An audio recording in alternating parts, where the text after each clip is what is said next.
여러분 안녕하세요. 반갑습니다. 언제나 불편한 이슈마저도 망설임 없이 톡 까놓고 이야기하는 이슈가슈입니다.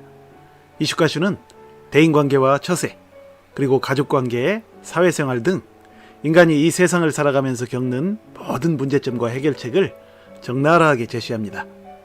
오늘은 돈 많은 사람에게 굽신거리면 안 되는 이유라는 주제로 여러분과 함께 이야기를 나눠보겠습니다. 여러분 시청하시기 전에 부디 구독과 좋아요를 눌러주시면 대단히 고맙겠습니다. 구독과 좋아요는 저의 영상 제작에 큰 힘이 됩니다. 자, 그럼 오늘의 이야기를 시작하겠습니다. 여러분, 인간이 이 세상을 살아가는 목적은 과연 무엇일까요? 과연 인간은 살기 위해 먹는 것일까요?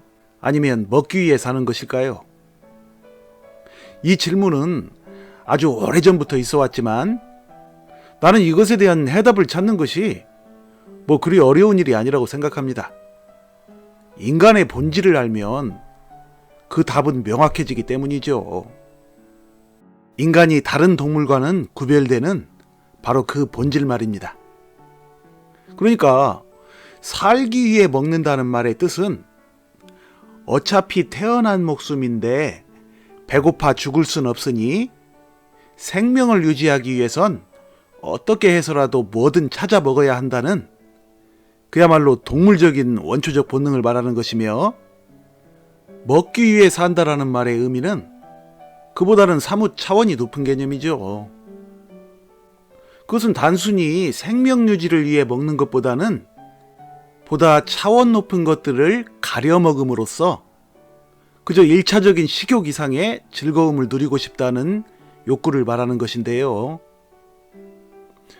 이처럼 그저 먹고 배부르는 생명유지 활동 이상의 것을 추구하는 것이야말로 인간이 다른 동물과는 구별되는 부분이라 할 수 있겠죠. 그러므로 위의 질문에 대한 정답은 당연히 인간은 먹기 위해 산다 라고 말하는 것이 옳을 것입니다. 좋은 집, 좋은 차, 좋은 옷, 명예, 자선, 기부, 이런 것들을 이루려면 꼭 필요한 것은 무엇일까요? 그것은 두말할 것도 없이 돈이죠. 바로 이 돈을 가지면 인간은 어떤 어려움도 없이 하고자 하는 일들을 마음껏 할 수가 있으니 많은 사람들이 돈을 벌려고 일생을 바쳐 그토록 분투하며 애쓰는 것이죠. 그러나 이른바 승자소수의 법칙대로 많은 돈을 벌어 부자가 되는 사람들은 적은 관계로, 그렇게 목표를 이루지 못하고 늘 돈에 쪼들리는 대부분의 사람들은 자나깨나 돈 많은 사람들을 부러워하거나 부자의 삶을 동경하면서 인생을 살아가게 되는데요. 그러다 보니 많은 사람들이 돈 많은 부자들에게 자기도 모르게 호감을 가지면서 깜빡 죽기까지 하는 것은 일견 이해할 수도 있는 모습입니다. 그건 아마도 빵 공장 옆에 붙어 살면 빵부스럭이라도 좀 떨어져서 맛볼 수 있지 않을까 하는 모종의 기대감일 것입니다. 그렇다면 과연 부자들은 자신 앞에서 납작 엎드려 비위를 맞춰주며 죽어 지내는 그런 사람들을 좋아할까요? 정답은 전혀 그렇지 않다는 것입니다. 부자들은 자신의 지인이든 친구든 그 외에 다른 사람들이든 자신 앞에서 그런 식의 저자세를 보여주는 사람들일수록 마음속으로는 더욱 무시하거나 경멸하죠. 그러니까 내 말은 부자에게 누군가가 아첨을 하거나 죽어 지내면 부자의 마음속에는 그것이 전혀 진실로 받아들여지지가 않는다는 얘기입니다. 아첨과 죽어 지내는 거짓 겸손이 진실로 받아들여지지 않는 것은 부자에게뿐만 아니라 누구에게도 마찬가지이겠지만 유독 부자에게만큼은 가난한 자의 이러한 기만행위가 더욱 강렬한 거부감을 일으키게 된다는 얘기입니다. 이것은 부자가 그동안 숱하게 많은 아첨꾼들로부터 그러한 유사한 경험을 하다 보니 자신의 마음속에 자연스럽게 터득된 방어심리라고 볼 수가 있는데요. 똑같은 인간이 다른 인간에게 죽어 지낸다는 것은 애초에 진실이 아니라는 걸 부자들도 아주 잘 알고 있는 것이죠. 그리하여 부자들은 겉으로 말하지 않아도 자신에게 고분고분하는 사람들을 결코 신뢰하지 않으며 항상 마음의 문을 굳게 걸어잠그고 대하게 되니 결국 가난한 자가 부자에게 죽어 지내서 좋을 것이 거의 없다는 얘기입니다. 물론 부자의 잠재적인 머슴으로서 평생을 그에게 굽신거리며 살 각오를 하는 사람들이라면 부자 역시 그것은 거부하지 않고 받아들이죠. 부자는 마음의 문은 닫은 채로 그 사람의 소원대로 해줄 것입니다. 죽지 않을 만큼만 찔끔찔끔 베풀어주며 평생을 자신의 발 아래 두고 부리겠죠. 그렇다면 과연 어떤 방식으로 부자를 대하는 것이 가장 효과적인 방법일까요? 어떻게 부자를 다루는 것이 부자에게 무시당하지도 않으면서 오히려 나의 존재 가치를 높이면서 성공하는 일석이조의 처세술이냐는 얘기입니다. 그것은 바로 범사의 부자를 꼿꼿한 자세로 대하는 것입니다.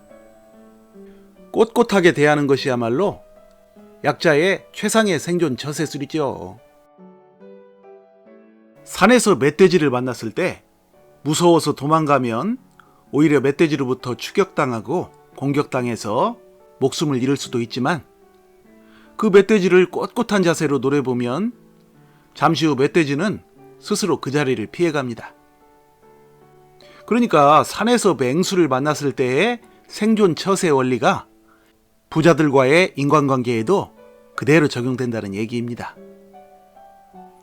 부자에게 꼿꼿하게 대하면 부자는 속으로 매우 불쾌해하며 그걸 마음속에 두게 되죠. 그동안 다른 많은 사람들은 자신의 돈에 굴복하여 영혼까지 팔아먹는 모습을 보여줘 왔는데 유독 그 사람은 자신에게 굴복하지 않으니 다음에는 어떻게든 굴복시키고 해야 말겠다는 승부욕을 가지게 된다는 얘기입니다. 가난한 자가 부자의 그러한 승부욕에 인해 꼬리를 내려버리면 그 결과는 앞에 아첨하는 사람의 경우보다 훨씬 처참해집니다. 왜냐하면 부자는 그 사람이 앞서 저지른 그 꼿꼿한 행위로 인해 마음 상했던 것까지 함께 소급 적용하여 몇 배로 되갚아 응징하려 들 것이기 때문입니다. 그러므로 시종일관 꼿꼿한 자세야말로 부자를 상대하여 온전한 승리를 거두는 비결인 셈인데요. 부자는 자신의 돈으로도 컨트롤할 수 없는 사람을 결국은 좋아하게 되는데요. 그 이유는 부자 자신도 늘 마음 한구석으로 돈의 속성과 한계에 온갖 피로와 염증을 느끼며 힘들어하고 있기 때문이죠. 돈으로도 마음대로 컨트롤할 수 없는 것. 부자들은 바로 그것을 사랑하며 그것에 투자합니다. 여러분, 부디 거칠고 험한 세상에서 가난해도 당당하고 꼿꼿하지만 궁극적으로는 남을 사랑하는 아름답고 겸손한 마음 자세로 늘 승리하는 인생이 되시길 바랍니다. 여러분, 시청해 주셔서 감사드리며 많은 댓글 남겨주시고 구독과 좋아요 부탁드립니다. 다음에 다시 만날 때까지 늘 건강하고 행복하세요. 감사합니다.